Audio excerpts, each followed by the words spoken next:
Governor Scott Walker warning of a Democratic wave in Wisconsin after liberal Supreme Court candidate scoring a big win over Walker's selected candidate last night. Political reporter Theo Keith has been talking to his sources in both parties today. I would ask you what the mood is, but I guess I'd get two different answers about that. You would, Ted. Yeah. Democrats are ecstatic at Judge Rebecca Dallett's win last night. For the first time in years, they are on the winning side of a statewide election. Meanwhile, Republicans have been sounding the alarm. I'm really grateful. In the hours after Judge Rebecca Dallett won a Supreme Court race that wasn't close, both parties looked to what's next. Liberals can win statewide races. Republican strategist Brian Fraley says a series of losses have obviously motivated Democratic voters. They will walk through fire, much less 4 inches of snow, to go and vote for their candidates this time. That's clear. A Fox 6 analysis shows Dallett won 24 counties that President Donald Trump carried in 2016. Those counties are all over the state.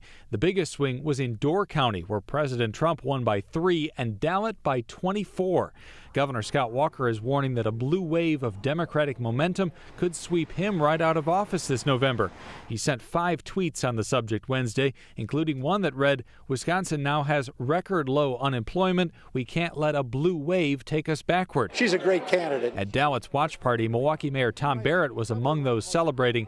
He's lost 2 statewide elections for Democrats and called Tuesday's result a vote for change. It's not surprising when you've got one party that's been in control, whether it's in the state where the Republicans have controlled everything, and people get tired of that. Fraley says it puts every Republican on the ballot at risk only 2 years after the party swept Wisconsin. That honeymoon is over. It is time to focus on the next few months.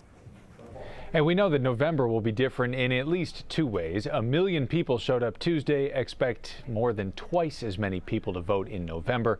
Of course, Tuesday's judicial races were technically nonpartisan, no D or R after anyone's name.